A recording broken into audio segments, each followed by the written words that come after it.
अस्सलामुअलैकुम प्यारे बच्चों।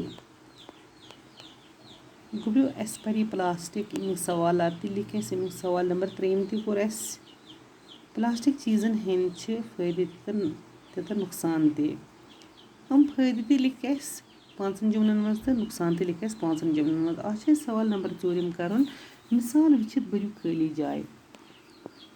पे किताब पे पेज नंबर 93।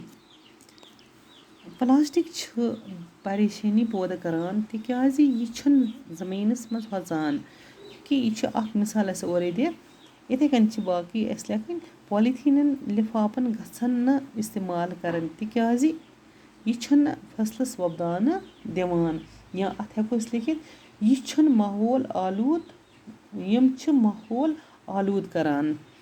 अत हेको लिखित चीज़ गसन कागज़ो लिफाफन मज आनन तिकाज यमन मज साफ रोजान।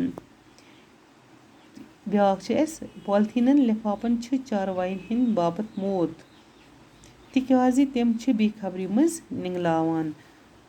कुदरती वसीलन गसन रश करन तिकाज तम रब सिंद रहमत वसील दबाव कम करान। तम रब सिंद रहमत वसीलन दबाव कम करान। लुक बीमार गसान तिकाज कुलन मज मोमजाम गसन सत मश तो मह वथान।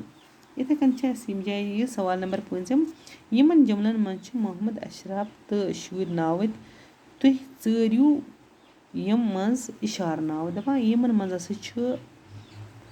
मोहम्मद अशरफ यह नावत मगर तुह चरियो यमन मज इशार नावत। मोहम्मद अशरफ नावत तुह इशार नाव चारन। मोहम्मद अशरफ गिंदान सो वोत वन गो सो वोत यह इशार नावत यह और नावत तो यह लिखुन इशार नाव सो वोत वन गो सो गो यह अत लिखो इशार नावत। तमिस मातामाल गसन गो तमिस यह इशार नावत।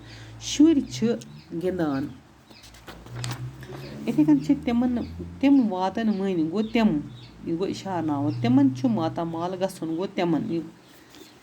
वह मिसाल वचित बरू खाली जाए।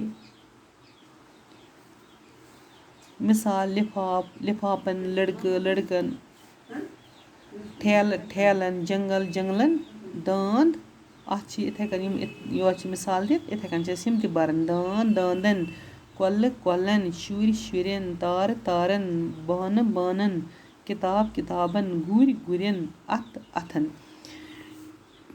बिहु वकीनस रबस सवाल यम पत सवाल नंबर 7 तो 8 करो इंशाल्लाह बेशुमारस मज। अल्लाह हाफिज।